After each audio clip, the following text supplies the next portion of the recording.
3, 2, 1. Here we go.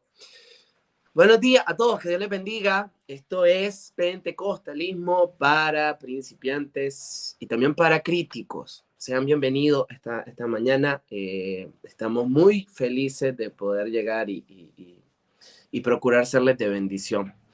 Me acompaña el de siempre, mi amigo, el inigualable, el experto, el señor, el doctor Eliseo Jeremías Enrique, Pentecostalismo Máximo. ¿Cómo estás, hermano?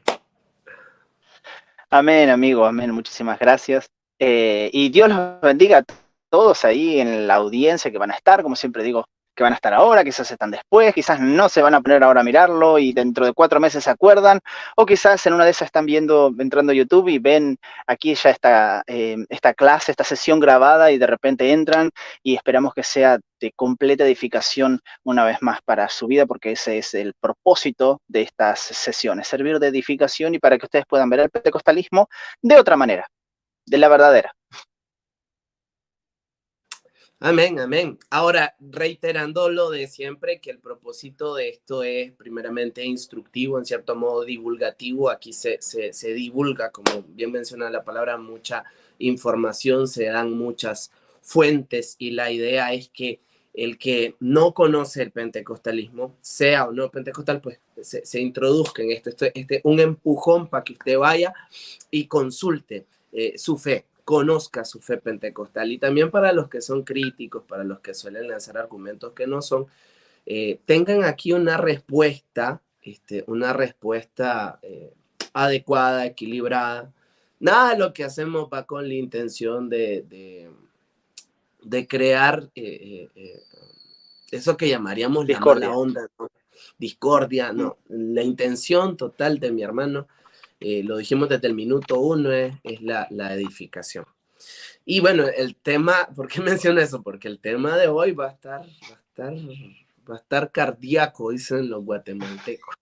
El tema de hoy es continuación de la introducción que hicimos hace una semana y no podemos empezar sin antes hacer ese repaso. ¿Qué vimos la semana pasada? Bien, la semana pasada estuvimos viendo, en cierto sentido, una introducción a los dones espirituales. ¿Cuántos dones espirituales hay? Si hay solamente los que nos restringe la palabra, el tema de las clasificaciones un poquito, cosa que vamos a aflorar un poco más la clase que viene, si es que terminamos hoy con el tema del cesacionismo y no lo tenemos que dividir en 2 partes. Y al mismo tiempo estuvimos viendo y hablando, interactuando con él más sobre las cuestiones que no edifican al cuerpo de Cristo, aquellas cuestiones en las cuales se puede decir, tiene el don de esto, el don del otro, ya que como pentecostales entendemos que no hay estrictamente, aunque no todos lo van a creer así, algunos van a ser un poquito más estrictos en este aspecto, las listas bíblicas con respecto al tema de los dones no dejan el caso cerrado. Por lo tanto, nosotros creemos que puede Dios utilizar a otra persona en X o Y y otros dones. Al mismo tiempo, también estuvimos hablando sobre el caso de los dones llamados naturales, que, ¿por qué? Porque nosotros entendemos que todo lo que Dios nos da es un don, efectivamente, de Dios, es un regalo de Dios, tanto la existencia misma del cosmos, el planeta Tierra, el ser humano, la vida misma y también todas las cuestiones que nosotros con las cuales podamos nacer netamente y nuestras habilidades que vayamos desarrollando a lo largo del tiempo, son dones específicamente de Dios que Dios nos da de forma soberana. Pero al mismo tiempo hacemos esa diferenciación con aquellos que son dones espirituales, que son efectivamente para la labor del cuerpo de Cristo. Por lo tanto, al mismo tiempo también estuvimos viendo aquellas cuestiones como, por ejemplo, la Iglesia de Corinto, en las cuales nos demarcan aquellas cosas en las cuales nosotros tenemos que tener cuidado, porque una iglesia llena de dones no significa una iglesia sana espiritualmente. Y esto es algo que tenemos que tener muchísimo cuidado. Como decía la semana pasada, no llamar paloma lo que es un cuervo. No porque alguien hable en lenguas es una persona que tiene una vida intachable espiritualmente, y en eso tenemos que tener mucho cuidado y ver obviamente el fruto del Espíritu. Amén. De hecho, si ustedes van y leen el primer capítulo de la primera carta de Pablo a los Corintios, él alaba que haya abundancia de dones. Váyanse entre los versos 7 y 9 del capítulo 1 y van a ver que él alaba eso, que él dice que él está satisfecho de que hayan tantos dones en aquella iglesia, pero después lean los otros 15 capítulos de la carta y él empieza a decirle, en esto están estos y así, así. Y específicamente entre el 12, 13 y 14 él se encarga, los dones son esto, el amor tiene que ser el motor de todo ello, y se utilizan de tal manera, o sea, una maravilla. Primera de Corintios, una carta que usted tiene que ir y visitarla y tomarla como norma de fe y conducta en nuestra iglesia pentecostal. Bueno, hoy vamos a hablar Carson, amigo. Dime. Día Carson tiene un libro sobre la exposición de 1 de Corintios capítulos 12 al 14, excelente. Así que si pueden conseguirlo, yo lo tengo en portugués. Si lo encuentran traducido, de 10, y si no, bueno, obviamente está en inglés. No, también el comentario a 1 de los Corintios de Gordon Fee, cómo explica el capítulo 14, es fascinante. O sea, lee a Gordon Fee y adiós cesacionismo para siempre.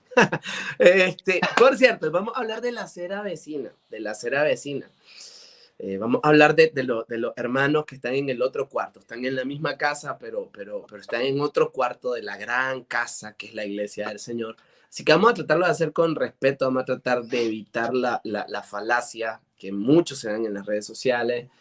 De hecho, estábamos hablándolo con Eliseo, voy a tener una conversación con un hermano sensacionista para que haga justicia y lo escuchemos, pues, y tengamos la perspectiva que ellos tienen.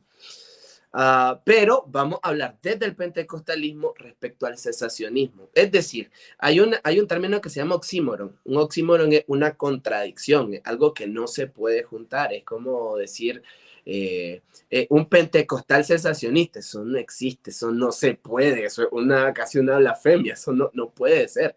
No puede ser pentecostal. O un pentecostal liberal. Ajá, un pentecostal liberal, etcétera. Eso se llama oxímoron. Eso no se puede.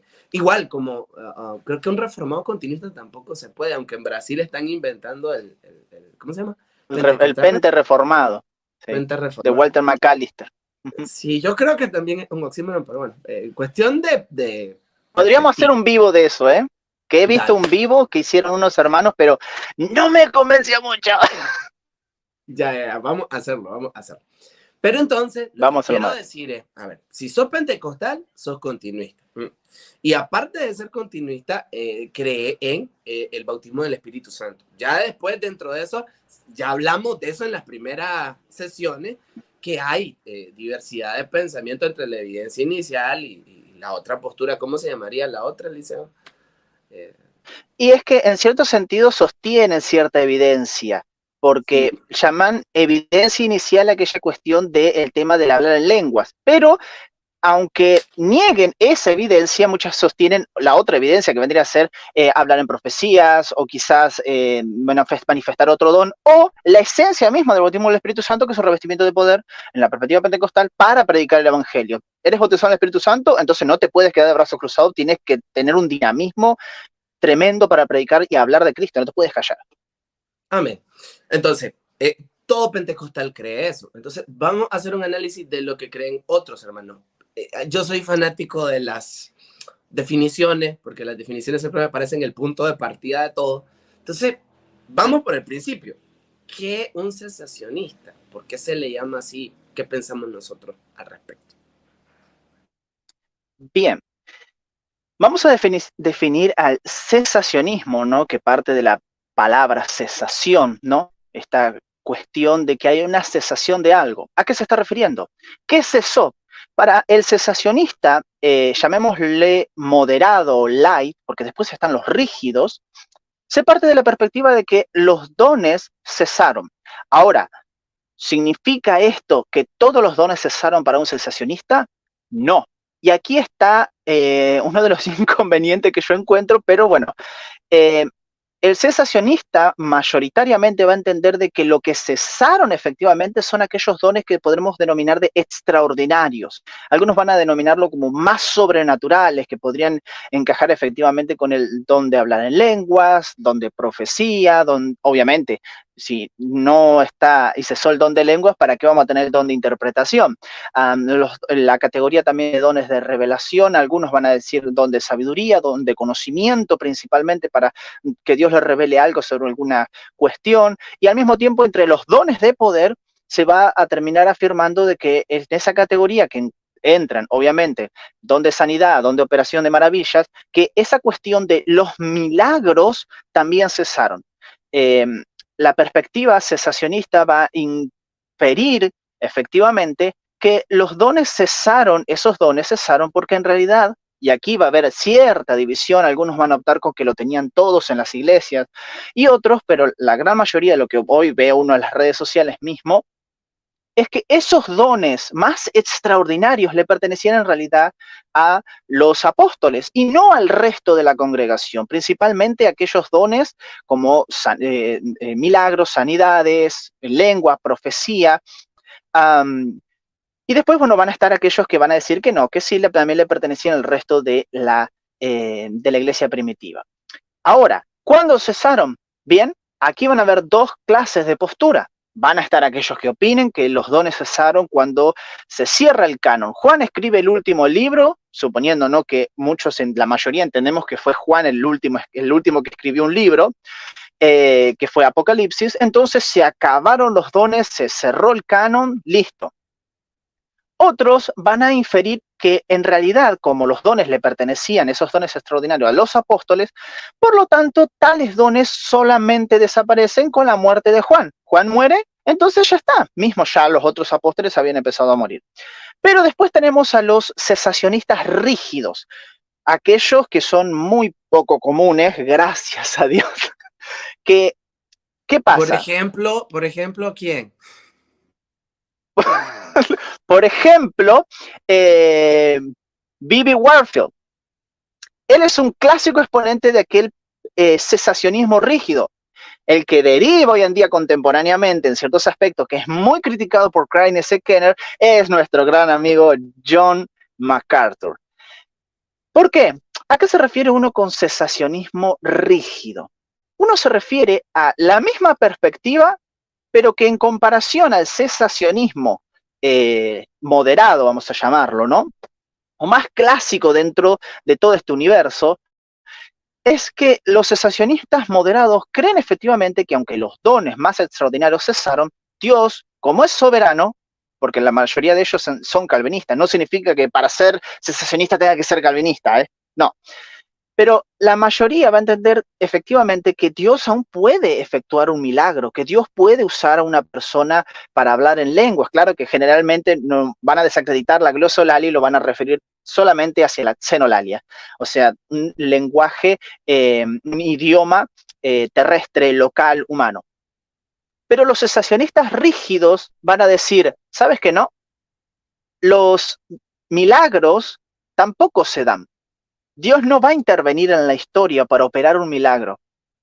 Cuando uno opina esto, uno habla de cesacionismo, uno tiene que tener mucho este cuidado, porque generalmente se dice, los cesacionistas no creen que Dios obre milagros. Y yo diría personalmente que en cierto sentido parten de una perspectiva un poco incrédula, sinceramente. Pero efectivamente están y existen aquellos cesacionistas que también no creen. Una forma de deísmo, ¿no? Exacto. Dios no interviene en la historia. Y tiene obviamente sus raíces en David Hume, en B.B. Warfield también, que adoptó mucho de esa perspectiva. Y en cierto sentido muchos lo van a vincular también a la teología liberal. Porque la teología liberal efectivamente no creen que Dios intervenga en la historia. Entonces, eso en sí, que parece medio complicado, es el cesacionismo.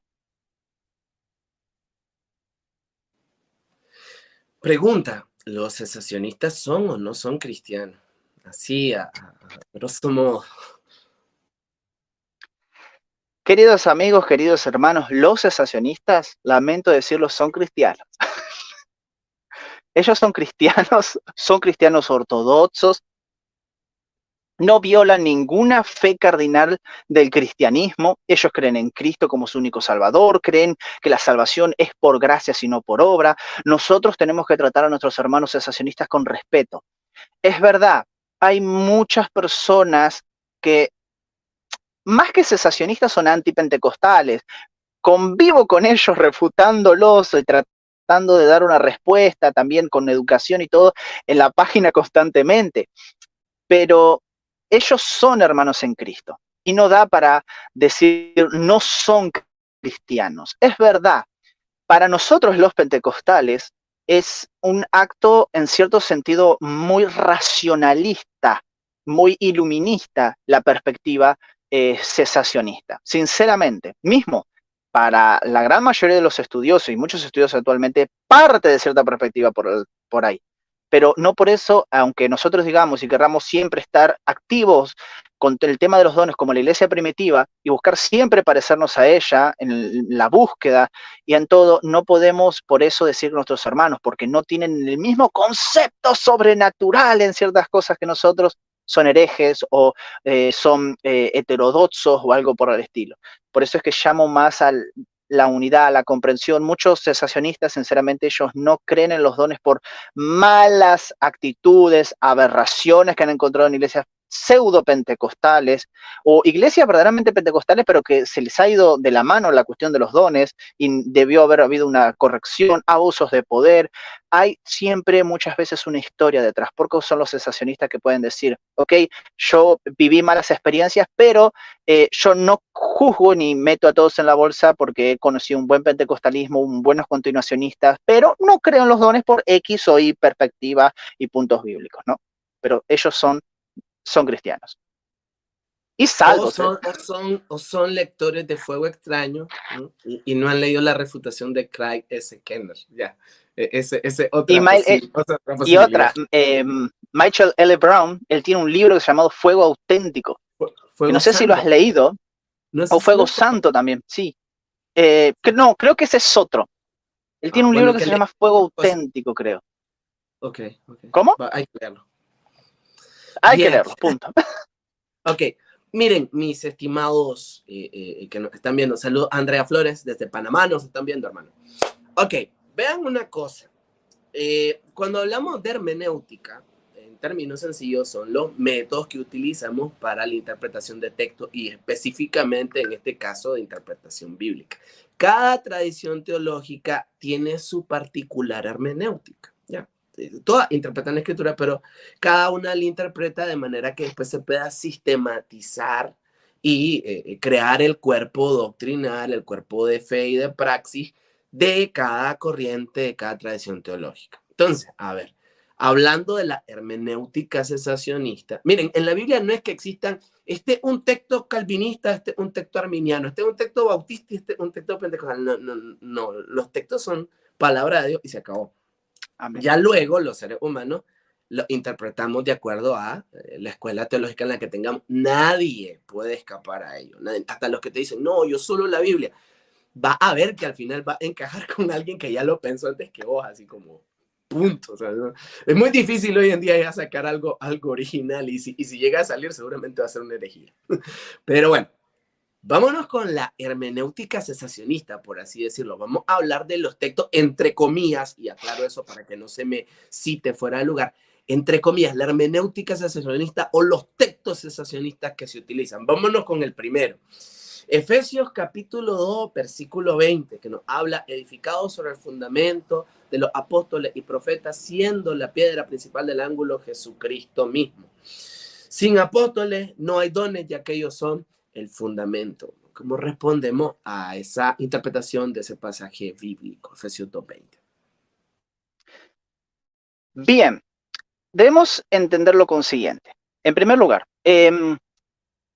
como interpretación bíblica, el cesacionismo parte de un método.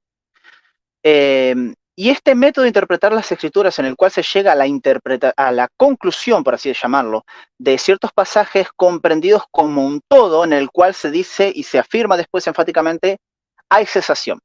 Y este método para interpretar las escrituras es el razonamiento inductivo o el método inductivo. ¿Qué es esto? Es una forma de razonamiento en que la verdad de las premisas, ¿sí? En un argumento, se encuentra en las premisas, ¿sí? La verdad se encuentra en las premisas, pero no se garantiza efectivamente la conclusión. O sea, en todo razonamiento inductivo se parte de las premisas particulares observadas que dan lugar a una conclusión de carácter general. Aun cuando es difícil probar mismo la validez de una conclusión inducida por este tipo de razonamientos, se lo considera valioso a nivel académico, ya que incorpora creatividad mismo, también la posibilidad misma también de arriesgar mismo también como conclusiones innovadoras. Se caracteriza en sí por ser un razonamiento ampliativo, es decir, que la conclusión obtenida no está obtenida en las premisas a diferencia de, por ejemplo, el método deductivo. Ahora, con esto, y antes de entrar al tema del pasaje, quiero aclarar que el método es completamente válido. ¿Por qué? Porque si no fuera válido, entonces la cristiandad ortodoxa, que lo usa el método para la doctrina de la Trinidad, ¿sí? Y los pentecostales, lo cuales también lo usamos en la evidencia inicial, estaríamos siendo herejes o algo por el estilo. Por lo tanto, nosotros tenemos que tener cuidado. El punto aquí es que se puede cometer una falacia sistemática, ¿sí? En el cual se reúne un conjunto de textos en forma lógica y de esta forma interpretar y enseñar la palabra o una doctrina. Al mismo tiempo se puede descontextualizar completamente el versículo que es usado como un caballito de batalla fuera de su contexto, diciendo algo que el texto no tiene la intención de afirmar. Entonces, cuando hablamos en el caso de Efesios 2:20, edificado sobre el fundamento de los apóstoles, los profetas, siendo Cristo Jesús mismo la piedra angular, estoy leyendo la NBI, se parte obviamente de premisa 1, los creyentes estaban edificados sobre el fundamento de los apóstoles. Premisa 2, el apostolado fue solo para el periodo fundamental de la iglesia. Premisa 3, los dones cesaron con el último apóstol, entonces como conclusión tenemos que el cesacionismo es verdadero. Pero este pensamiento es demasiado complicado porque va muchísimo más allá de lo que realmente dice el texto. El punto de Pablo acá, para citarnos en el contexto de este pasaje, no es enseñar el cesacionismo, sino mostrar la fe común de los creyentes gentiles y judíos que ambos estaban siendo edificados sobre el mismo fundamento que es Jesús mismo, y este hecho es testificado por los antiguos, que son los profetas, y los escritores del Nuevo Testamento, los apóstoles. Porque Cristo es nuestra paz, de todos los pueblos ha hecho uno solo, derribando mediante su sacrificio el muro de enemistad que nos separaba. Por lo tanto, ustedes ya no son extraños ni extranjeros, sino conciudadanos de los santos y miembros de la familia de Dios. En él, todo el edificio, bien armado, se va levantando para llegar a ser un templo santo en el Señor. En él también ustedes son edificados juntamente para ser morada de Dios por su Espíritu. Efesios capítulo 2, versículo 14, versículo 19, versículo 21 al 22. Entonces, este texto propiamente no enseña el cesacionismo. Solamente uno puede llegar a esa conclusión por medio del método de razonamiento inductivo. Es decir, llegando y armando por medio de las premisas una verdad en la cual no se puede probar la conclusión. O sea, no se deriva efectivamente la conclusión para llegar al cesacionismo, porque el texto no dice nada sobre el cesacionismo. Así que eso es un texto, un caballito de batalla que no puede ser utilizado para probar el cesacionismo. Una de las inferencias también que se hace es que todos los profetas que aparecen ahí solo se refiere a los del Antiguo Testamento y que eran como los que colocaban el cimiento fundacional canónico, por así decirlo. Pero la Biblia en el Nuevo Testamento habla de otros profetas. Hechos 2:17 dice que vuestros jóvenes profetizarán. Entonces, colocamos a toda esa gente que profetizó en Pentecostés como fundacionales. Colocamos ¿Qué pasa con las hijas de Felipe, etcétera, como... No podemos hacer eso, entonces no se está refiriendo a eso. Pero bueno, ¿algún comentario final sobre ese texto o alguien que quiera comentar al respecto de ese texto? Sinceramente, este es un texto que a muchos puede efectivamente llamarle la atención. ¿Por qué? Obviamente, porque si en cierto sentido se parte de la premisa de que el fundamento seguro estaba en los apóstoles. Entonces, como se parte de la premisa de que obviamente solamente los dones Cuando hablo de dones, me estoy refiriendo a la perspectiva cesacionista de que los dones más extraordinarios pertenecían a los apóstoles, ¿no? Entonces, tras la muerte de ellos, efectivamente, ellos como eran los que ponían el fundamento, toda la pieza objetiva o algo por el estilo, entonces, tras la muerte de ellos ya no había nada más que decir. Pero el texto efectivamente no nos está queriendo decir eso. Nosotros podemos sistematizar todo lo que se quiera. Este es uno de los graves problemas que después vamos a estar hablando que se tiene. La Biblia no es un tratado sistemático, no lo es, y de eso hay que sacárnoslo de la cabeza. La Biblia y lo mejor para nosotros entender los textos es partiendo, cosa que no estoy diciendo, la teología sistemática no sirve, no, es sumamente importante porque es el conjunto de nuestro que nosotros podemos denominar como doctrina, pero nosotros debemos partir de que si esos textos que estamos utilizando son efectivamente y nos apuntan a eso por medio de la teología bíblica. La teología bíblica es sumamente importante, mismo ya hace años que viene siendo sumamente importante para nosotros tener una comprensión. ¿Por qué? Porque nosotros tenemos una doctrina aquí metida en la cabeza y vamos a ver todo partiendo desde ese ángulo. Pero verdaderamente el autor nos está queriendo decir eso o está dando indicios para creer en eso, ahí está el problema. Excelente, excelente. Ok, mi compañero de clase, Luis Fernando Navarro Agüero, es un crack en griego. O sea, lo poco que yo sé de griego, ahí vamos a darle los créditos. Dice mi hermano, por definición parecen ser deístas, se refiere a los secesionistas, ¿no? Sin embargo, los secesionistas son trinitarios. ¿Hay algún conflicto teológico en particular que se les venga a la mente? Te escucho, hermano. Bien, debemos entender una cuestión aquí. Por eso es que yo hago esta separación tan tajante, ¿sí?, entre la perspectiva rígida de lo que se podría llamar como moderada, ¿no? Es verdad, el cesacionismo hace una división en cuanto a aquellos dones que cesaron y los que no, que la Biblia misma no hace. Y esto hay que entenderlo. La Biblia no hace tal división, dones más extraordinarios y estos que eran para los apóstoles. No lo hace.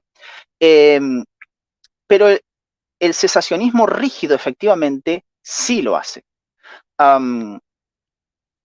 Ahora, el cesacionismo rígido, que es parece que es la prima amiga, la hermana gemela de la teología liberal, sí parte de una perspectiva completamente deísta. El cesacionismo va a decir, no, sí, Dios interviene en la historia de acuerdo a su soberanía. Entonces, ahí no está desvinculando a Dios de su, por así llamarlo, de su Dios, de un Dios personal, un Dios que puede obrar, un Dios que puede hacer milagros, un Dios que puede agarrar y hacer que una persona profetice o hable en lengua, que generalmente se van a decir que no. Pero el problema fundamental acá está en esto, en el cesacionismo, que se parte de una perspectiva incrédula. Suena duro, suena para muchos muy difícil, pero la historia, lo digo como persona que constantemente está revisando texto, se me puede pasar, puedo encontrar nuevo material porque eso es lo hermoso de la historia. Y nosotros los historiadores estamos al tanto de eso. ¿O no es así, Emma? Constantemente puede venir un nuevo material. Ahora, lo que nosotros debemos entender es que cuando en la historia de la iglesia se iban a registrar dones, o había una especie de movimiento en el cual alguien diga, Dios usó a alguien hablando en lenguas, Dios usó a alguien en interpretación y en profecía, Dios le habló a alguien por medio con el don de conocimiento y me dijo toda mi vida para que yo me arrepintiera. Esto es algo sobrenatural, esto es un Dios vivo, activo. ¿Vamos a registrarlo? No, debe ser mentira. Ahí está el problema. Entonces, se parte en sí de una incredulidad. Por eso es que hoy en día, y esto lo pueden ver en Alistair McGran, un anglicano, es un gran erudito en su libro Revolución Protestante, en el cual afirma enfáticamente que hoy en día hay todo un revisionismo histórico, por eso hoy tenemos tanto material sobre la continuación de los dones que antes, en el siglo XIX, por ejemplo, no había, porque hay una revalorización constante sobre el tema de los dones. Entonces, ese es el problema en sí esencial. Si hablamos de los cesacionistas rígidos, es una contradicción efectivamente, porque ya no parte de aquel Dios personal. aquel Dios efectivamente que quiere constantemente sanar a su pueblo también en sus dolencias, en sus dificultades y al mismo tiempo manifestar su gloria. Y para muchos cesacionistas rígidos se parte de la perspectiva de que si Dios usa a una persona, y esto lo he escuchado, para sanar a una niña o algo por el estilo, entonces esa persona se va a llevar toda la gloria. Pero eso ya es actuar por prejuicio, porque nosotros no sabemos si esa persona no va a ser como Pablo, como Pedro, y decir, no, nosotros no somos dioses, yo no soy un dios, toda la gloria es para Dios. Entonces, por eso es que hay en cierto sentido, una incredulidad. Y es tremendo cómo los prejuicios a veces son un estorbo y sirven de piedra de tropiezo para que otras personas conozcan al Señor. Pero bueno, vámonos con el segundo texto, ¿no? El segundo texto cesacionista, ¿no? Y el segundo texto cesacionista, todo es entre comillas, no me vayan a sacar de contexto. Pero este es un clásico y este es con todo respeto, esto no lo digo desde el mal plan, pero lo digo desde la sinceridad. Este es el argumento más flojo, desde mi opinión, ¿no? No es que, pero bueno, en fin. 1 Corintios capítulo 13, versículos del 8 al 11, donde dice que las lenguas cesarán, y ahí viene la interpretación, hasta que venga lo perfecto. Y entonces lo perfecto es cuando ya se conforma y se completa el canon bíblico. Entonces, bueno, fuente, Times New Roman ahí, pero bueno, vamos a contestar a eso. ¿Qué dice ese texto? Bien, bueno, Primera de Corintios capítulo... Bien, Primera de Corintios capítulo 13, versículo del 8 al 10, dice lo siguiente. El amor jamás se extingue, mientras que el don de profecía cesará, el de lengua será silenciado y el de conocimiento desaparecerá. Porque conocemos y profetizamos de manera imperfecta, pero cuando llegue lo perfecto, lo imperfecto desaparecerá. Este es un caballito de batalla de hace años. Y este texto hoy en día... Amigo, déjame hacer una confesión. Un servidor leyó los 3 libros cesacionistas de MacArthur. Uno lo leí en inglés y el otro en español. Él tiene 3. Los 3 dicen en esencia lo mismo. O sea, con que lean uno ya leyeron los otros 2. Uno se llama, correcto, en español se tradujeron los carismáticos. Así. Caos carismático. No. Suave. Los carismáticos es uno. Es de 1970. Sí, tienes razón. 70 y algo. Luego, 76 creo que. Sí, 1993, Caos Carismático. Y después el más famoso, pues porque está más cerca de nuestra época, Fuego Extraño.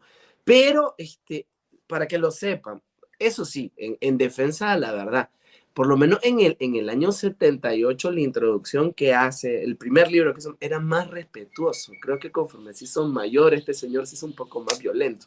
Pero lo que les quiero decir es que ese argumento siempre lo van a sacar así, para que lo sepan. Eso que dijiste, cuando dijiste caballito de batalla, yo dije, amén, porque es verdad. Y se lo digo, leí los 3 libros y en los 3 sale el mismo argumento.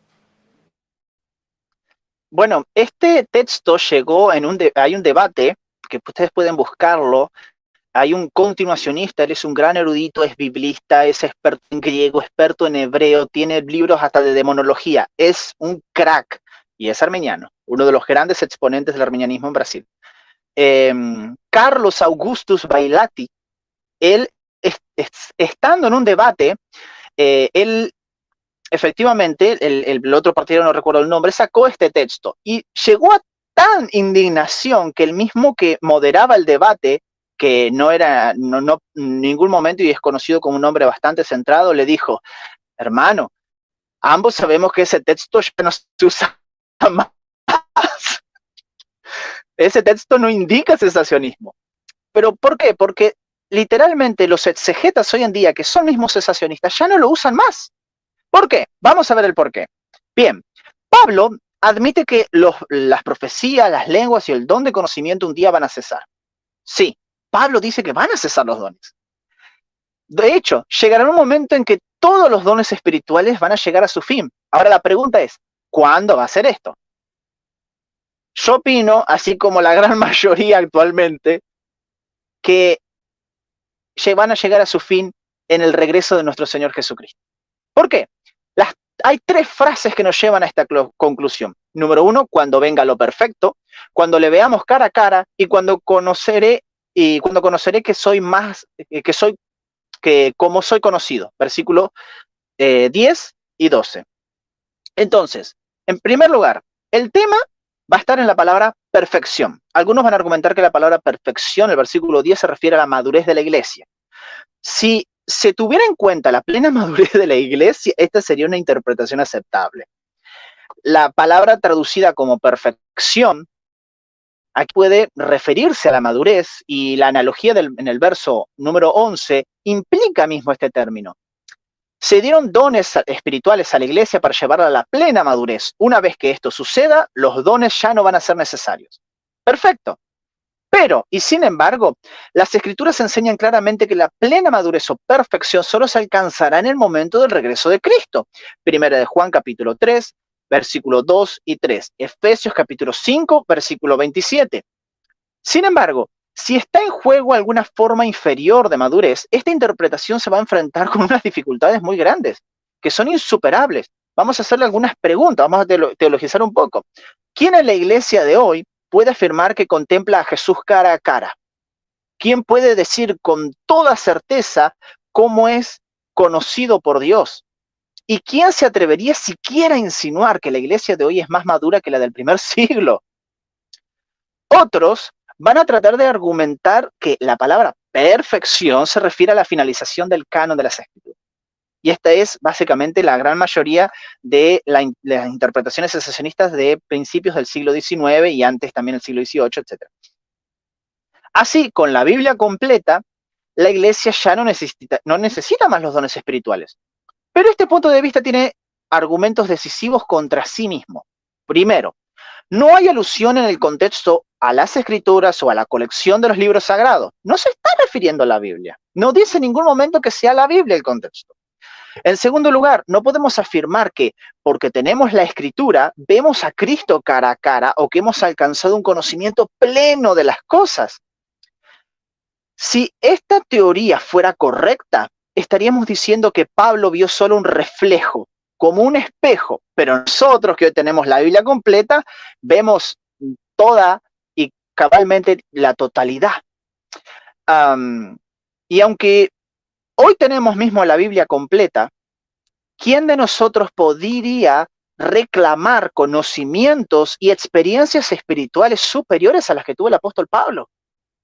Por lo tanto, este texto enfáticamente no se está refiriendo para nada al cesacionismo, tal cual lo entiende, obviamente, el cesacionismo, tanto rígido como moderado. Es decir, que los dones cesaron con o la muerte del último apóstol o la conclusión y la finalización del canon de las escrituras, a menos que quieran interpretar lo perfecto como que es perfecto que se hayan muerto todos los apóstoles.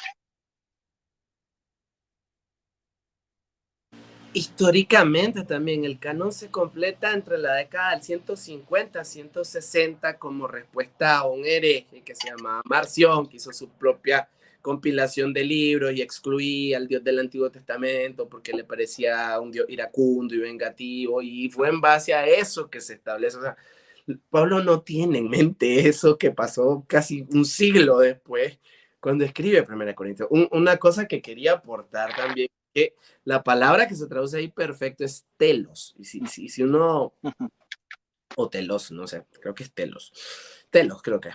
Pero la cosa es que esa palabra perfecto que aparece ahí, si vos la aplicas a otro escrito del apóstol Pablo, te va a dar cuenta que claramente está hablando cuando habla de lo perfecto es cuando Cristo regrese. Le cito algunos pasajes. A ver, 1 Corintios 1:8, Él los mantendrá firme hasta el fin. ¿A qué fin se refiere? Hasta que se complete el canon. Ok. 1 Corintios 10:10 dice, pero cuando llegue lo perfecto, lo imperfecto desaparecerá. O sea, cuando vino el canon, ya los cristianos dejaron de ser imperfectos. Por favor. 1 Corintios 15:24, entonces vendrá el fin, ahí está telos, dice, cuando Él entregue el reino a Dios, el Padre, una palabra escatológica, 2 Corintios 1:13, 2 Corintios 11:15, otros pasajes que no son corintios, a ver, Romanos 6:21, Romanos 6:22, Filipenses 3:19, Primera de Tesalonicenses 2:16, o sea, esa palabra no está hablando de completar el canon, o sea, no hay por dónde, o sea, no hay forma. Por eso decía al principio que realmente cuando alguien te sale con ese argumento es difícil no ser cruel con la persona, porque es que cuando ya sacó ese es que lo vas a hacer pedazos, pero bueno, en fin, había que mencionarlo, y no sé si querés agregar algo más. No hay forma. No, creo que ya estamos. Hay un meme de los Simpsons que se déjalo, ya está muerto. Es que ahí no hay nada Sí, que hacer. ya está muerto. Ya está muerto. Bueno, dame un segundito que perdí tu imagen. Para que no crean, aquí no estamos improvisando, hacemos todo un bosquejo y toda la cuestión para que lo sepan. Bueno, seguimos. Yo creo que hoy solo nos vamos a quedar con la hermenéutica, hermano, porque vamos, solo llevamos dos apenas. Bueno, Hoy llevamos. podemos hacer hasta el primer siglo, o principio del siglo segundo después. Vamos a ver, porque ahí... Efesios 2:20, ya lo llevamos. 1 Corintios 13, del 8 al 10. Okay. Tercer argumento. Este lo utilizan bastante, no solo en este pasaje, sino que un argumento que se toma en base lo traen a la actualidad. Ya explico. En Filipenses capítulo 2, versos 25 y 26 se señala que uno de los ayudantes de San Pablo, que se llamaba Epafrodito, cayó enfermo. Y entonces algunos te hablan de que si uno estudia la Biblia a nivel cronológico, uno va viendo un descenso en el mover milagroso. Eso te lo tratan de decir. Y que la misma vida de Pablo, te dicen, era parte de eso. Entonces, ¿por qué? Porque Pablo empieza haciendo milagros, pero después Epafrodito se le enferma y no lo puede sanar. De ahí también se agarran para decir, si Eliseo, Jeremías, Enrique, Dios lo usa en sanidad, ¿por qué Eliseo no se va a un hospital? Y se le ha escuchado 10,000 veces, ¿verdad? ¿Por qué no se va a un hospital y lo sana todo? Porque no tiene el don. Filipenses 2, versos 25 y 26. ¿Han escuchado eso? Seguramente lo han escuchado, o si no, lo escucharán en algún momento. Entonces, ¿cómo respondemos a ese pasaje? Bien, el texto cordialmente dice lo consiguiente: pero creí necesario enviarles a Epafrodito, mi hermano, colaborador y compañero de lucha, quien también es su mensajero y servidor para mis necesidades, porque él los extrañaba a todos y estaba angustiado porque ustedes habían oído que se había enfermado. Entonces, tal y como dice nuestro querido amigo y hermano, el texto dice entonces algo sobre el cesacionismo. No, pero se parte de la pregunta: ¿por qué Pablo no sanó a Epafrodito? Esto es un preconcepto, número uno. Número dos, al parecer entonces Epafrodito, a pesar de su enfermedad, siguió predicando el evangelio, arriesgando su propia vida. Esto es lo que Pablo nos quiere decir. ¿Por qué? Porque esto es lo más apegado al contexto de la carta de Pablo a los filipenses, en donde el tema de sufrir por Cristo en humildad es sumamente importante y descrito por el apóstol. Así como Cristo se humilló y sufrió por nosotros, Pablo efectivamente hace lo mismo y pide a los filipenses que lo imiten. Pero volvamos a la expresión en la cual dice, en pasado estaba enfermo. No dice, sigue enfermo. Verso 26. Pablo es contundente en el verso, que sigue de que ya no lo estaba más.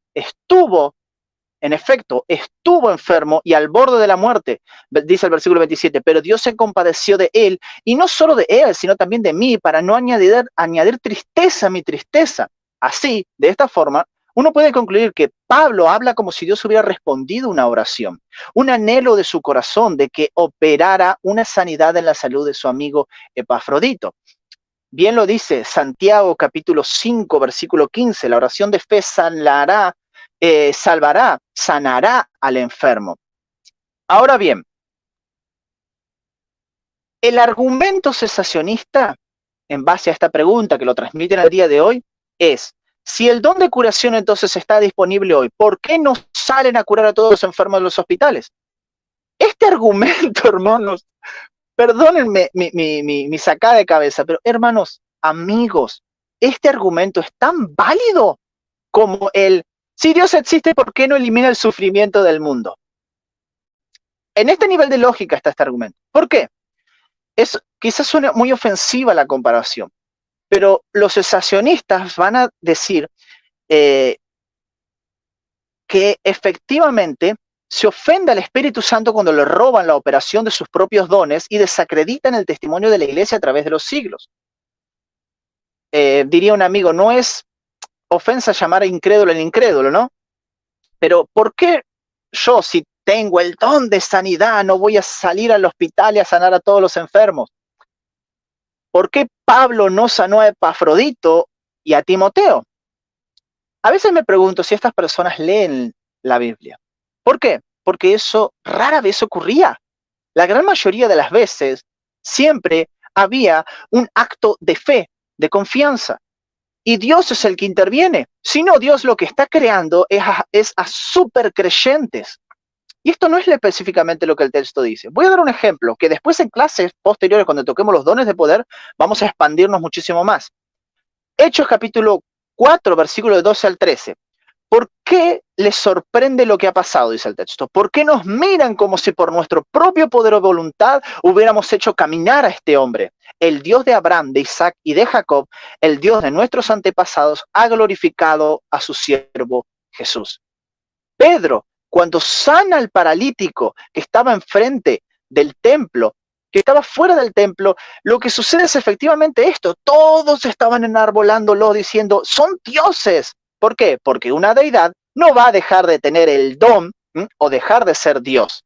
Una deidad necesariamente va a poder hacer todas esas cosas constantemente. Pero ¿qué es lo que dice Pedro? No. No nos miren como si de nosotros sale el poder, ¿eh? Y es Pedro, el mismo hombre que estuvo hablando en lenguas y que se levantó con poder para hablar a toda la multitud que estuvo en Pentecostés. Y después cuando lo encarcelaron, al mismo tiempo también estuvo predicando, lleno del Espíritu Santo. ¿Y qué es lo que sucede? Dios no usa, y esta es una mala comprensión que se tiene del don, Dios no da los dones ni les daba los dones como si esas personas fueran súper creyentes.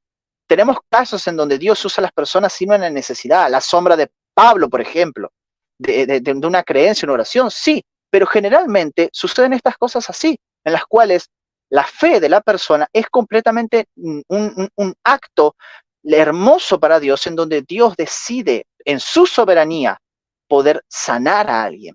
Entonces, si no lo entendemos de esta forma, estamos básicamente corriendo a un costado esta cuestión de la creencia y la necesidad de la fe para que Dios pueda operar un milagro. ¿Para qué oramos necesariamente? Si básicamente está todo en la voluntad de Dios. Ni siquiera Jesús sanó cuando no hubo fe. Y esto es algo que tenemos que tener en cuenta. Es cuando Dios quiere, entonces, y no cuando nosotros queremos. Y si el Espíritu Santo quiere operar, ¿quién mismo somos nosotros para decir que eso no es de Dios? Ahí saltan muchos cesacionistas, no todos, algunos, y te van a decir, nosotros no negamos los milagros. Nosotros creemos que Dios puede operar. A lo que yo pregunto, ¿y con quiénes va a operar Dios? Si no es por medio de sus testigos, por medio de sus hijos. ¿Usará Dios a un macumbero para hacer que un paralítico se pare? ¿Usará Dios a un islamita para que un niño deje de tener fiebre? ¿O quizás use un hechicero? No, Dios usa a sus hijos. El problema del cesacionista no solo es incredulidad, sino también una distorsión en la comprensión de lo que es tener un don del Espíritu Santo. Por lo tanto, este texto en sí no está enseñando al cesacionismo.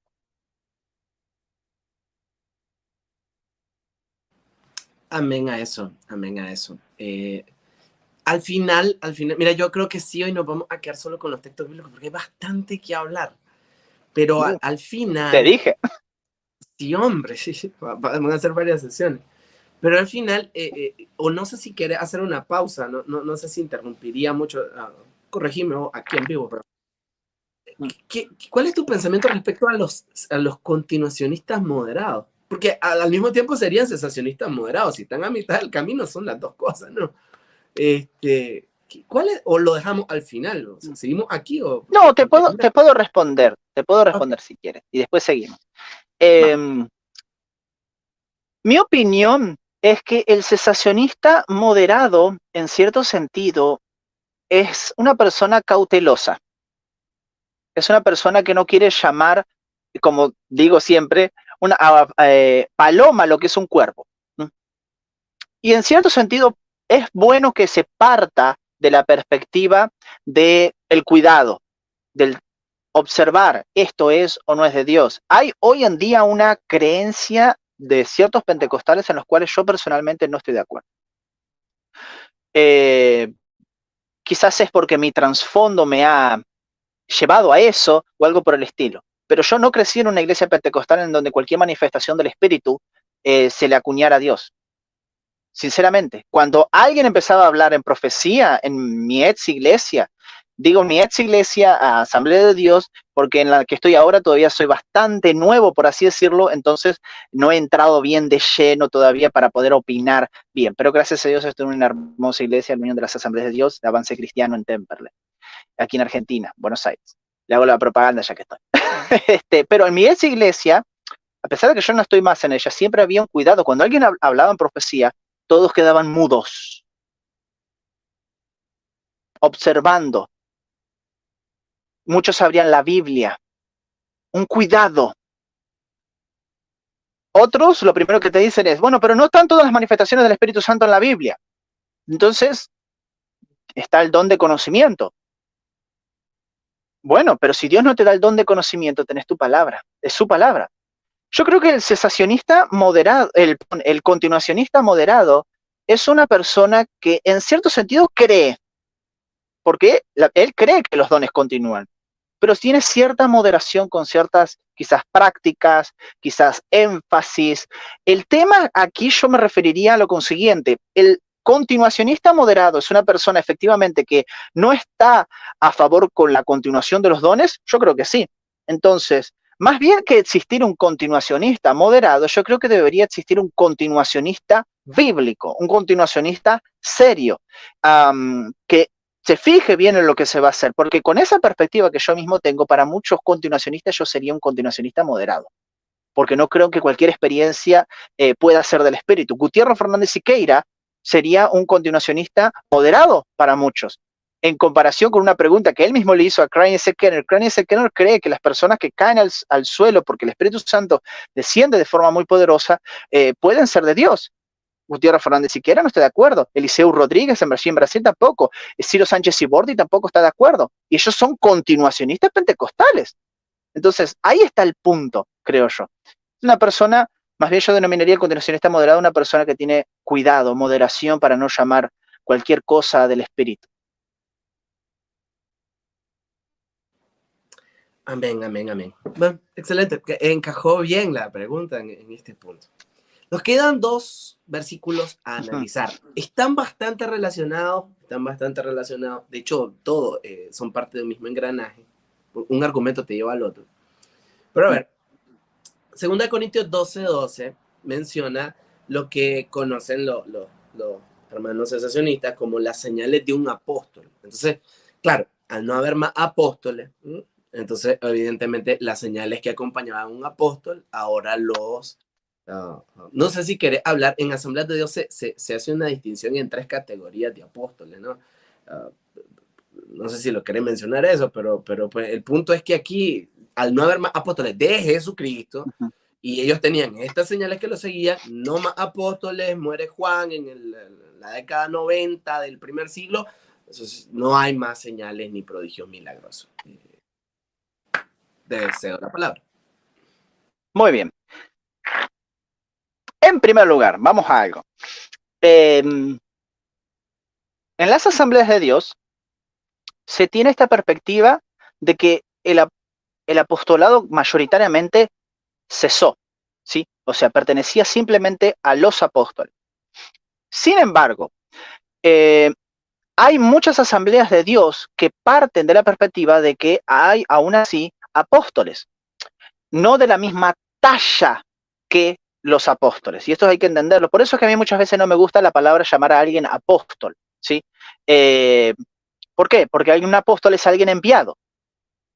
Entonces, partiendo de esa premisa, entonces todos somos apóstoles, ¿sí? Porque todos somos enviados a predicar el evangelio. Por eso es que yo tengo mucho cuidado con la terminología, lo mismo que llamar a alguien profeta. Porque aunque muchas personas van a decir una persona es profeta, porque Dios lo usa bastante en el don de profecía, no es la profecía verotestamentaria, llega a muchas veces a la confusión, ¿sí? Por eso que yo prefiero simplemente llamar, bueno, tiene el don de profecía, Dios lo ha usado en don de profecía o algo por el estilo.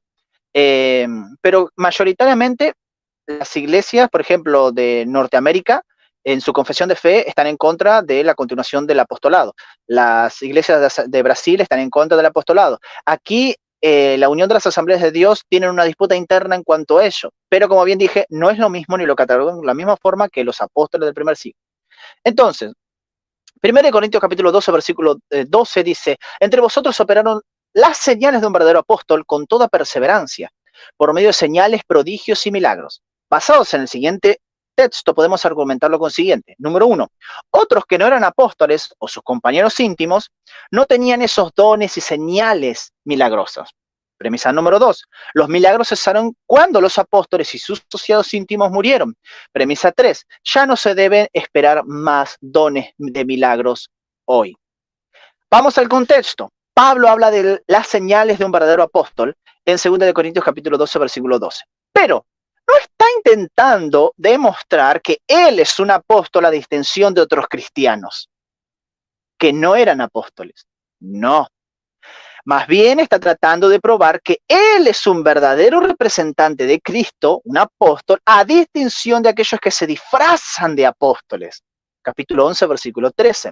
De representantes falsos de Cristo y siervos de Satanás que se disfrazan de servidores de justicia.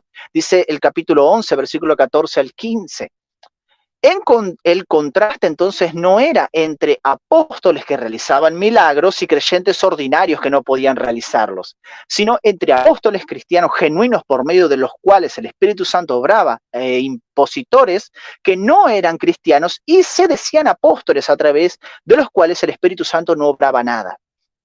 Por consiguiente, aún mismo, si nosotros entendemos que las marcas distintivas de un apóstol son los milagros, debemos reconocer que los que usan este pasaje para argumentar que hoy ya no se realizan milagros por medio de los cristianos, porque solamente le pertenecían a los apóstoles, están tomando la frase, las marcas distintivas de un apóstol, fuera de su contexto y usándolas de una manera que no era la intención del apóstol Pablo. Pablo está distinguiéndose de los que no son cristianos, en tanto de aquellos que usan el lenguaje para distinguir a Pablo de otros cristianos. Y ahí está el tema en sí. Ahora, vayamos a un examen más cuidadoso del versículo, porque esto nos muestra que es muy dudoso que la frase marcas distintivas de un apóstol en este pasaje quiera decir señales milagrosas. ¿Por qué? En este mismo versículo Pablo hace una distinción entre las marcas distintivas de un apóstol y los milagros, a los cuales les llama señales, prodigios y milagros, notando que los milagros se hacían junto con las señales de un apóstol. Aquí está el punto. Los milagros se hacían junto con las señales de un apóstol. Con todas señales, con todo, entonces, las señales mismas de un apóstol han sido hechas entre vosotros en toda paciencia por señales, prodigios y milagros. La última frase, por señales, prodigios y milagros, juntan tres términos que denotan milagros y por consiguiente se debe referir a milagros. Por ejemplo, notemos señales y prodigios, Hechos capítulo 4, versículo 30, capítulo 5, versículo 12, capítulo 14, versículo 3, capítulo 15, versículo 12, Romanos 15, versículo 19, Hebreos capítulo 2, versículo 4, que es el que vamos a hablar dentro de un ratito. Por consiguiente, la frase marcas distintivas de un apóstol se debe referir a algo diferente, algo que iba acompañado por, hecho por señales y prodigios. ¿Entienden? De hecho, aunque la palabra en griego, semeión, a menudo se refiere a milagros, tiene una variedad enorme de significados que es muchísimo más amplia que solamente milagros. Semeión simplemente quiere decir algo que indica o se refiere a algo diferente. En 2 Corintios, entonces, las señales de un apóstol se entienden mejor con todo lo que caracteriza la misión apostólica de Pablo y lo que lo señalaba como un apóstol verdadero. No necesitamos adivinar cuáles eran obviamente estas señales, porque en otros lugares de la carta nos lo dicen y nos los caracteriza. Pero vamos a nombrar algunas. Poder espiritual en el conflicto contra el mal, capítulo 10, versículo del 3 al 4, versículo 8 al 11, capítulo 13, del 2 al 4, versículo 10. En segundo lugar, celo e interés por el bienestar de las iglesias, capítulo 11, versículo 16. Tercer lugar, verdadero conocimiento de Jesús y su plan del evangelio, capítulo 11, versículo 6. Cuarto lugar, sostenimiento propio, desprendimiento de lo material, capítulo 11, versículos 7 al 11. Quinto lugar, no aprovecharse de las iglesias, sino maltratar físicamente a las personas, capítulo 11, versículo 20 al 21.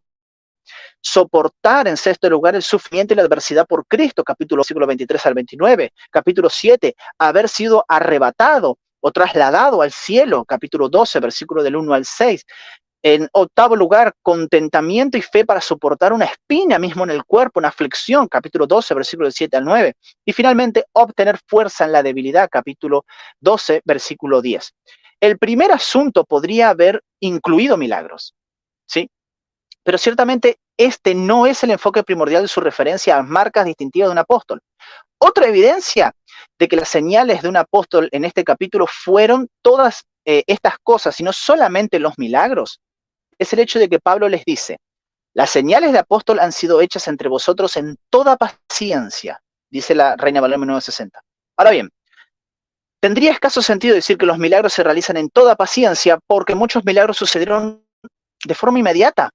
Pero tendría mucho sentido decir que la paciencia de Pablo, semejante a la de Cristo, que nos señala a Cristo, para soportar la adversidad por amor a los corintios, se ejerció en toda paciencia. Debemos notar que en ninguna parte de esta lista Pablo afirma que los milagros tampoco demuestran su apostolado genuino. Es más, la mayoría de las cosas que se mencionan no lo distinguen de otros verdaderos cristianos. La mayoría, no todas. Pero estas cosas sí lo distinguen de los siervos de Satanás, apóstoles falsos que no tienen nada de cristiano. Ahora, finalmente, la gramática. La gramática en el texto griego nos obliga a hacer esta distinción entre las marcas distintivas y las señales, prodigios y milagros, puesto que las marcas distintivas están en nominativo y en tanto que las señales, prodigios y milagros están en caso dativo. Y por consiguiente no puede ser simplemente una reafirmación de marcas de un apóstol en oposición a ella. En el griego los sustantivos en aposición deben estar en el mismo caso. Por ejemplo, la Nueva Versión Internacional ignora la gramática aquí y traduce las dos frases como si estuvieran en aposición. La Reina Valera 1960 y la LBLA son más precisas en este aspecto. Como bien dije, se les llama señales, semellón, a muchas otras cosas que no sean simplemente los milagros. Por ejemplo, la escritura del puño, el puño y la letra de Pablo es una señal, según de Tesalonicenses capítulo 3:17. La circuncisión es una señal de la justicia imputada a Abraham. El beso de Judas es una señal para los dirigentes judíos. El arco iris es una señal del pacto. El comer el pan sin levaduras durante la Pascua cada año es una señal de la liberación del Señor. El cordón de grana de Rahab es una señal que los espías dijeron que colgaran su ventana. Por otro lado, y finalmente, la palabra verdadero ni siquiera se encuentra, según la crítica textual, no era perteneciente a el texto original. Entonces, esto quedaría más que las señales de un apóstol, ¿sí? Versiones como la LBLA añaden el verdadero para darle obviamente un sentido de que Pablo está contrastando su ministerio con los verdaderos apóstoles falsos. Entonces, nosotros debemos entender que hay una distinción que Pablo hace aquí. Hay muchísimas más señales de lo que él es verdaderamente un apóstol, pero la gran mayoría no se distingue de lo que era cualquier cristiano común. Y que Pablo no estaba haciendo esta diferenciación con otros cristianos para hacer la diferencia de que yo como tengo los dones, soy un verdadero apóstol, sino de aquellos que supuestamente eran cristianos, pero en realidad no eran falsos maestros, falsos apóstoles. Y al mismo tiempo hay una separación gramatical que va acompañado, pero no necesariamente hace parte de esa cuestión de ser verdadero apóstol que nos está remarcando el texto. Solo para agregar, y en defensa de los hermanos que sostienen que aún hay apóstoles, la Asamblea de Dios hace una distinción entre tres categorías de apóstoles. Bueno, la palabra apóstol significa en sentido general enviado, pero la variante en hebreo también es como enviado con una representación legal, es como un representante de el que lo envía. La palabra apóstol tiene el prefijo apo, que enviar fuera, y estelos, que yo lo envío. Entonces es alguien que fue mandado fuera, una especie de mandadero con una representación legal de aquel que lo envía. Entonces, Asamblea de Dios hace la distinción entre Jesucristo como apóstol de nuestra fe, Hebreos capítulo 3, verso 1, o sea, él es el que lo ha visto al Padre, que ya hablamos del unicitarismo por si quieren ir a ver cómo destrozamos su argumento. Luego están los apóstoles de Jesucristo, que evidentemente el último es Pablo, en eso estamos de acuerdo prácticamente todos los apóstoles de Jesucristo, ya está. Pero también se menciona, por ejemplo, Hechos 14:14 o 2 Corintios 8:23 como base para apóstoles de la iglesia. En este caso, Bernabé y Pablo eran apóstoles de la iglesia en Antioquía, que llevaban, bueno, etcétera. Las personas que llevaron también la carta del Concilio de Jerusalén eran apóstoles, eran enviados, representantes legales de la iglesia. Entonces se toma eso como punta de lanza para justificar que aún hayan apóstoles. Bueno, en eso cada quien tendrá su opinión, pero recuerden, cuando se habla de apóstoles, la gente se va y en algún momento miraremos todo lo que es el neopentecostalismo para los que dicen que los pentecostales no hacen crítica del neopentecostalismo. Ahí van a ver. Cuando hablamos de esos apóstoles no estamos hablando de esta gente chaucera o esta gente que hace negocio o que se aprovechan de los demás. No, estamos hablando de personas sinceras en la fe, de personas que genuinamente han nacido de nuevo, que predican la palabra de Dios, etcétera, etcétera, etcétera. Y una cosa más, las señales y milagros no estaban como restringidas o dirigida exclusivamente a los apóstoles. Hay otros pasajes. Miren, aquí tengo Ananías, Hechos capítulo 9. El Señor lo comisiona para que vaya a orar por el Saulo, que está ciego. Así que Ananías no es apóstol y Ananías es usado por el Señor en sanidad. Los 70, Lucas 10, del 1 al 9 y 10, 17. Ejecutaron sanidades en el nombre del Señor. Marcos 16 del 14 al 20, aunque algunos genios ahí salgan diciendo que un pasaje espurio, no lo es, punto, no lo es. Estas señales seguirán a los que creen en mi nombre, se acabó. Esteban también dice la Biblia en Hechos 6:8 que era un diácono lleno de gracia, que realizaba señales y prodigios, etcétera. Es decir, los dones milagrosos no estaban a disposición, si se le quiere llamar así, exclusiva, no eran propiedad exclusiva de los apóstoles, para que lo tengan en cuenta. No sé si quieres agregar algo más en ese punto y si no pasamos al último pasaje. No, pasemos nomás. Ok, dame un segundo, porque también estoy contestando acá. Ok, vámonos. Y sería el libro de Hebreos capítulo 2, versículo 3 y 4. Bueno, de hecho ya respondí anticipadamente la pregunta. Hebreos 2, versos 3 y 4. La pregunta sería, ¿solo los apóstoles podían hacer milagros y tener dones extraordinarios? Perdón si me adelanté, yo soy bien. No, amigo, complementaste. Ok, bien. Te escucho. ¿Cómo escaparemos nosotros si descuidamos una salvación tan grande? Dice el texto. La cual después que fue anunciada primeramente por medio del Señor, no fue confirmada por los que la oyeron. Dios testificó junto con ellos, tanto por señales, como por prodigios, y por diversos milagros, y por dones repartidos del Espíritu según su voluntad propia. El argumento es claro. Nuevamente, 1. La salvación fue anunciada por los que la oyeron del Señor por medio de señales, prodigios y milagros diversos y dones repartidos por el Espíritu Santo. Premisa 2. Quienes la oyeron fueron los apóstoles. Premisa 3. Solo los apóstoles realizaban estas señales, prodigios y milagros. Conclusión. Solo los apóstoles eran usados con el don de sanidad y milagros y por lo tanto esas manifestaciones desaparecieron con la muerte de los apóstoles. ¿Cómo responder a esto? Bien. Vayamos primeramente a la palabra en el versículo 3 que dice, los que oyeron el evangelio, ¿no? Ahora, los que la oyeron, ¿fueron solamente los apóstoles? ¿Dice el texto eso? No lo dice. Además, la frase con ellos o a ellos, ¿sí? En el cual nos dice el texto lo consiguiente. Dios testificó junto con ellos, ¿sí? Tanto por señales, como por prodigios, diversos milagros, etcétera. Es un espurio, ¿sí? Esa palabrita ahí no se encuentra, según la crítica textual, ni en los manuscritos más antiguos y por lo tanto no se encuentra, según la crítica textual, no estoy hablando de gente que es continuacionista, no, la crítica textual en los manuscritos que posiblemente fueron los originales que escribieron, el que escribió el autor de Hebreos. Entonces, por lo tanto, la frase debe ser leída testificando Dios juntamente con señales y prodigios y diversos milagros, y no con ellos como los únicos que Dios usó. ¿Sí? Mismo, esto entra en un problema con el resto de las escrituras, tal como mencionaba nuestro hermano Emma, ya que si los dones milagrosos solo le pertenecieron a los apóstoles, ¿qué pasa con Esteban? Hechos capítulo 6, versículo 8. ¿Qué pasa con Felipe? Hechos capítulo 8, versículos 6 al 7. O más intrigante, ¿qué pasa con iglesias enteras como Galacia? Gálatas capítulo 3. Vayamos a ello. Gálatas capítulo 3 dice lo consiguiente. Gálatas 3, versículo 5. Dice así.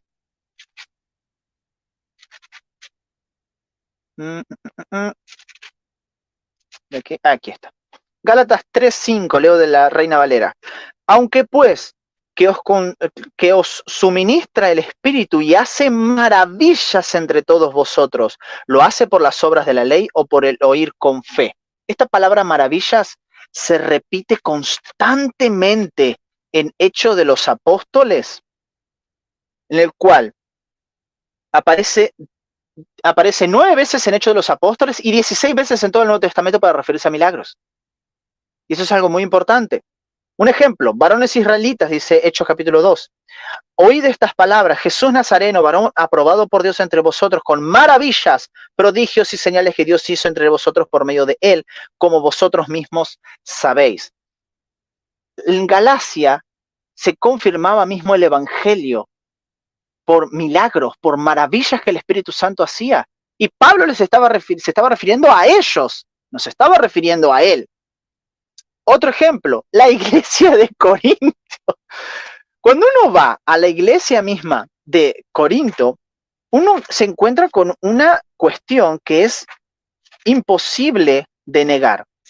El capítulo 12, versículo 10, dice lo consiguiente: a otro el hacer milagros, a otro profecía, discernimiento de espíritus, etc. El versículo 28 dice lo consiguiente: y a unos puso Dios en la iglesia primeramente apóstoles, luego profetas, tercero a maestros, luego, acá hay una distinción, luego los que hacen milagros, después los que sanan, los que ayudan, los que administran. Hay una clara distinción entre los apóstoles, los profetas, de aquellas personas que Dios usaba haciendo milagros, haciendo sanidades.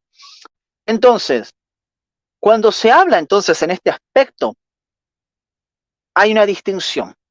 Y efectivamente, Hebreos capítulo 2, versículos 3 y 4, no está haciendo para nada énfasis a una cesación de los dones. Y esto es primariamente lo que nosotros debemos entender. Todos estos textos que se utilizan para llegarnos a la conclusión de que los dones cesaron, efectivamente tienen un presupuesto atrás muy grande en base a su método de interpretar las escrituras. ¿Que cuál es? Efectivamente, como ya hemos dicho anteriormente, que solamente los apóstoles básicamente tenían aquellos dones extraordinarios. Por lo tanto, como eran de pertenencia propia, una vez muertos ellos, entonces se acabó. Y obviamente después queda la cuestión, efectivamente, que no vamos a tratar en este día porque es mucho, y en verdad traigo mucho material, pero queda la cuestión, ok, vamos a suponer, los dones no le pertenecían los dones más maravillosos o más sobrenaturales a los apóstoles, sino que eran parte también de toda la iglesia. Bueno, pero se desaparecieron con la muerte, con el cierre del canon. Bueno, esto es algo que vamos a tener que estar tratando, porque es algo muy importante. Y voy a decir por qué, y ya lo anuncio ya que estoy. Por regla, el tema de la continuación de los dones no solamente necesita un análisis bíblico, sino que también necesita un análisis fuera del texto. Guste o no guste. Es como una central eléctrica, ¿no? En este caso el cesacionismo, que corta la luz, él tiene toda la fuente, que es la palabra de Dios. De ahí viene la luz, todo. Él es la central eléctrica. Pero él corta la luz, ¿sí? O da la luz en una cuadra, pero no va y verifica si efectivamente se cortó o se dio la luz en esa cuadra. Es necesariamente hay que salir del texto. Ahora, cualquier persona, cuando me he topado con cesacionistas, que cuando uno les remarca esto, lo primero que dicen es que bueno, podemos hacer un análisis de decir las escrituras afirman no cesación bajo la mejor interpretación posible, pero tal perspectiva no debe verificar sus conclusiones afuera del texto. ¿Por qué? Porque si no se encuentran con un problema. ¿Y cuál es? Que la historia testigua otra cosa. Entonces, esto ya no es ser bíblicos, esto ya es ser biblistas. Esto no es ser sola escritura, solamente la escritura. Esto es solamente apegarse a el texto por miedo simplemente a no verificar verdaderamente si lo que continúa fuera del texto es verdad, porque acá el tema no es si la iglesia primitiva creía que los dones existían o algo por el estilo, haciendo una refutación a la teología liberal que no creía o que cree mismo que los milagros, los dones eran pura mentira, imaginación, locura, sino efectivamente que estamos hablando de que si los dones continuaron a lo largo de la historia. Este es el punto central aquí. Entonces, debemos recordar que sola escritura no significa la Biblia y yo y nadie más. La Biblia de sola escritura significa que mi tradición, mi experiencia, todo lo que me rodea debe pasar por el filtro de las escrituras. Vamos a hacer todo un análisis histórico desde la era patrística, desde antes de la finalización del siglo I hasta la edad moderna. Y obviamente la cuestión está, bueno, la historia de la iglesia nos afirma que hay una continuación. Eso es bíblico, puede ser apoyado y ahí pasamos el filtro, pero no al revés. Decir, no, me encierro acá y no verifico lo demás, porque eso ya tenemos un grave problema. Entonces, en este aspecto del cesacionismo per se, y con esto finalizo, es un tiro en el pie para ser verificado por la historia post-bíblica. Mismo cercana o lejana a los hechos neotestamentarios. Y por ende, su recurso es, vamos a la Biblia, porque solo bajo la interpretación de su perspectiva, pasajes que no enseñan cesacionismo se pueden sostener. Y esto es un punto necesario que nosotros debemos verificar. Entonces, para la próxima, vamos a estar viendo eso. Sí, de hecho, cuando llegan a citar la historia, por ejemplo, citan a los padres de la iglesia, solo citan a 3, lo hacen muy intencionalmente, lo sacan de contexto, no te aclaran completamente cómo es la cuestión. Y también creo que elevan demasiado, en este caso a San Agustín, por encima de todos los demás, o sea, son 28 padres de la iglesia, entonces los otros 27 no valen. Solo Agustín vale. Correcto. Solo vale de Agustín lo que conviene que valga de Agustín y que encaje con todo el engranaje de las confesiones que se hacen después en la posreforma, ¿no? Es una especie de anacronismo bastante antojadizo, bastante. La historia hay que verla con todo, con sus luces, correcto, con sus sombras y extraer lo que se tenga que extraer de ahí, pero bueno, en fin. Bueno, ese es el problema, amigo, de la sistemática. El grave problema de la sistemática es agarrar lo que a mí me conviene para formar mi corpus, ¿sí? Y esto es algo que los historiadores siempre tienen que tener también cuidado, como los exegetas o los teólogos. Y es esta cuestión efectivamente de agarrar lo que me conviene y aislarlo de su contexto y listo. Yo si voy a leer a Agustín, no puedo simplemente quedarme con el texto ese, tengo que seguir leyendo las demás obras de Agustín, qué pensaba, cuál era su pensamiento, etcétera. Hay todo un contexto que rodea a la persona que mismo puede llegar a cambiar de opinión. Y esto es algo muy importante. Sí, por cierto, los días jueves a las 9 de la noche, hora de Nicaragua, estamos llevando una clase sobre la historia, vida, pensamiento e influencia de San Agustín. Es muy introductoria, pero no pude evitar hacer la broma. No, yo estoy en el grupo ahí, de encubierto, y no he podido entrar sinceramente por falta de tiempo, pero veo que los comentarios son muy positivos, así que yo recomiendo, los que estén viendo esto, o sea que lo ven ahora o después, comuníquense con el hermano porque la está rompiendo con el tema de San Agustín, y sé que es un hermano bastante comprometido con lo que va a hacer. Así que no va a decir cualquier clase de pavadas, por así decirlo, ¿no? Sí, hombre, y es la primera vez también que tengo entendido que se haga algo así aquí en mi país. Estamos intentando hacerlo con lo que tenemos y bueno. En fin, tenemos par de comentarios, porque ya vamos aterrizando y definitivamente no vamos a abarcar. Si ustedes vieran todo lo que nos hace falta, este tema es amplio. Fue largo este programa que te mandé. Sí, definitivamente, pero muy enriquecedor, realmente. Creo que Sí, el que lo vea sé que lo va. va a valer la pena que lo vea. Bueno, nuestra hermana Nancy María Sandino Guido, ella tiene una iglesia aquí en una ciudad muy Ujú, cercana, apóstoles y profeta, nos habla de Agabo como un ejemplo de un ujú, profeta que no era apóstol. Agabo es exacto. uno de las puntas de lanza de la tesis de Wayne Grudem, con sus luces y sombras. Wayne Grudem es calvinista, Wayne Grudem es más o menos Ujú, continuista, que diría que continuista moderado, pero sobre todo tiene un problema con lo del subordinacionismo en su interpretación de la sí. Trinidad. Pero él tiene un libro, Wayne Grudem, se escribe Wayne Grudem, sobre, que Ujú, fue su tesis doctoral sobre el don de profecía en el Nuevo Testamento. Vayan y leanlo. Para mí lo leía ya por 2018, 2019, me fue muy liberador. Por cierto, Spot también, lo que estabas diciendo de la teología sistemática y la teología bíblica, a mí me cambió la vida conocer a un teólogo de Asambleas de Dios. Lo conocí en una conferencia de la Reforma hace como 5 años, se llama Jairo López, pasó a ser uno de esos amigos del alma. Y Jairo, la frase que él dijo que me cambió la vida fue recordar, la teología bíblica siempre supera la teología sistemática. Y me mató. En fin. sí. Luis Oye, podemos Fernando, hacer, sí, sí. ¿sabes qué podemos hacer después para más adelante? ¿Cómo entiende la profecía el pentecostalismo clásico? Tengo un material, pero que sé que va a dar para más. Nosotros proponemos, con la gente nos dice, che, ustedes dijeron que iban a hacer esto. Siempre deberíamos de hacer una lista de todas las proposiciones Sí. que quedan. Bueno, en fin. Luis Fernando Navarro dice, Justo González es dominicano, puertorriqueño. ¿De dónde Mm, es González? sí, creo que de Puerto Rico, sí. Sí, ok. Justo González, historiador, recomendadísimo, vayan y consuman lo Ujú, nuestro. Yo conozco solo dos historiadores latinoamericanos, Justo González y Pablo Deiros, que es sí. compatriota de mi hermano. Bueno, dice justo L. González, habla de un personaje cerca del año 200 que es Gregorio de Taumaturgo, conocido por la tradición como el hacedor de milagros, un hombre muy importante por su ministerio evangelístico. Interesante. Esto nos Mira, suma para la próxima clase, donde vamos ya a la parte totalmente. histórica. Claro que sí.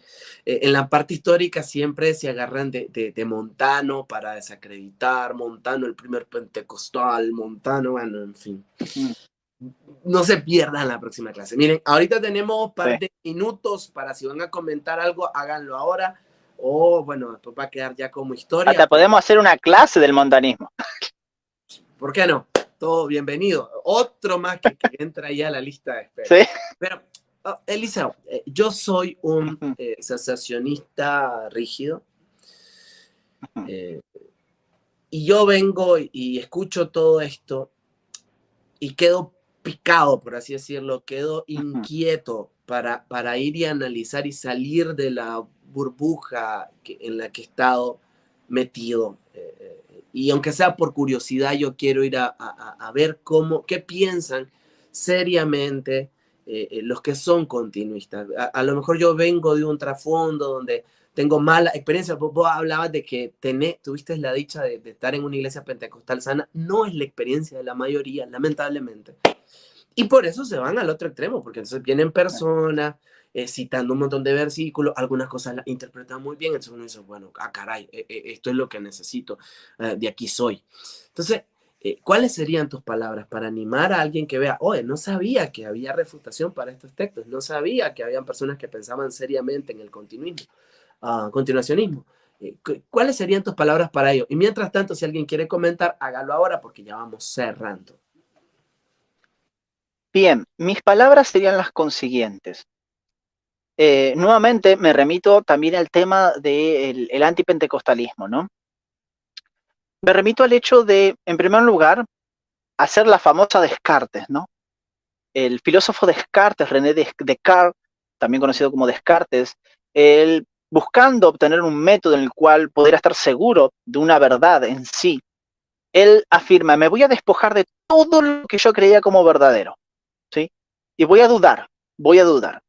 Si uno no llega en cierto sentido con esta premisa, eh, la cual es muy difícil, ¿por qué?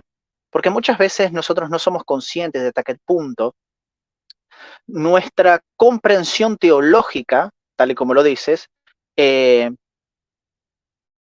está influenciada efectivamente por nuestro pasado, por nuestros contextos, por nuestros familiares, etc.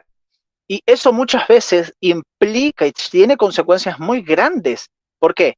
Porque una de las cosas que ha hecho la hermenéutica postmoderna, una cosa bien y otra cosa mal. Una cosa mala que ha hecho es hacer como que el lector tenga todo el poder frente al texto. ¿Sí? La cosa buena es devolverla en cierto sentido que el que lee está bajo un preconcepto, un prejuicio atrás. Toda una maquinaria en el cual él va a leer la Biblia y va a leer ciertos textos desde una óptica particular. Por lo tanto, en primer lugar, eso.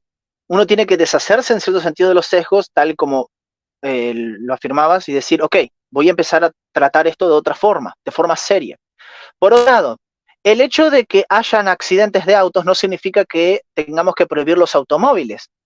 El hecho de que se caiga un avión no significa que no es seguro viajar en avión, cosa de que estadísticamente el viajar en avión es la forma más segura de transporte.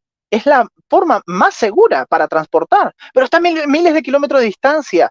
Mira si se cae, no tengas miedo, porque hay toda una encuesta, hay toda una base para uno estar tranquilo en que ese avión no se va a caer. Entonces, uno tiene que tener eso presente, es decir, no generalizar y ir de por sí, querer cancelar todo, sino ir y efectivamente a la palabra y que la palabra hable. Número dos, perdón. Número tres, y finalmente, si uno en verdad quiere conocer sobre continuacionismo de forma seria, uno debe nutrirse de autores que hablen de forma seria. ¿Sí? ¿Por qué? Y aquí paso a nombrar una cosa. Todo pentecostal es continuacionista, más no todo continuacionista necesariamente tiene que ser pentecostal, ¿sí? Pero, sin embargo, por eso es que yo tengo un post en redes sociales que después voy a compartir y te voy a etiquetar en la página, amigo, en donde yo tengo una lista enorme de teología pentecostal que ahí hay desde teólogos pentecostales a no pentecostales que son continuacionistas para que ustedes puedan nutrirse. Dia Carson, José Goncalves, etcétera, un montón. Efectivamente, Wayne Grudem en su teología sistemática tratando el tema de los dones es excelente, hasta que me topo con ciertas cosas que no me parecen como pentecostal, pero es una excelente también herramienta. Y finalmente, recomendar esta serie. ¿Por qué esta serie? Porque efectivamente lo que estamos tratando de hacer es que ustedes vean lo que es el pentecostalismo, mismo también el continuacionismo en cierto sentido, desde otra óptica, de la óptica de las fuentes, de lo que en realidad se cree, de lo que de verdad se afirma. ¿Por qué? Porque la comprensión, como bien afirmamos, la comprensión cesacionista sobre los dones, independientemente de que crean que siguen vigentes o no, es diferente a la comprensión continuacionista o pentecostal. Es diferente. Y ahí uno va a notar esa demarcación. Un ejemplo, el tema del bautismo del Espíritu Santo. El reformado, el luterano, va a afirmar que el bautismo del Espíritu Santo es la conversión. Por lo tanto, cuando se habla de que el bautismo del Espíritu Santo se evidencia con la señal de hablar en lenguas o una señal, muchos van a decir, no, eso es una herejía, porque como le pasó a San Agustín rechaza el bautismo con el Espíritu Santo que él mismo creía que era verdadero para la iglesia del primer siglo, por esa cuestión de no entender la subsecuencia, porque nuestro lenguaje para utilizar ciertos términos no es lo mismo que para otros. Entonces tenemos que tener en cuenta eso. Por eso que en esta serie estamos buscando que ustedes vean todo esto desde otra óptica y de una óptica verdadera, para que ustedes puedan decir, no, aunque no me convencieron, yo sé que no creen esto, o que hay hermanos que creen en lo otro, etc. Por lo tanto, yo recomiendo lectura, lectura, lectura. Lean, lean, lean, lean, lean. Y no se conformen, por favor, simplemente con ver conferencias. No se conformen, porque uno puede escuchar muchas conferencias. ¿Se me escucha? Uno puede escuchar muchas conferencias, pero lo que más te va a nutrir para saber, ok, por ejemplo, Josías Grauhan habla sobre que los dones cesaron y esto ha sido la creencia de todos en la historia de la iglesia, y cita a 3 padres apostólicos. Si yo soy una persona descuidada que solamente me pongo a escuchar la conferencia, voy a decir, es verdad, ahí está la fuente. Ajá, me fui a verificar verdaderamente lo que dijo San Agustín, Teodoro, etcétera. Ahí está el punto, verificación. Una de las cuestiones que uno tiene que estar al tanto en historia es la verificación de las fuentes, los documentos, y criticarlas también, porque parten muchos de una perspectiva. Y esto es una necesidad. Es como agarrar las crónicas de los reyes antiguos y decir, ¡ay, qué amoroso el rey! Habla tan lindo la crónica de que era un hombre valiente, etcétera. Pero cuando uno ve cómo estaban las cosas en esa época, el pueblo se moría de hambre. Él era un déspota, etcétera.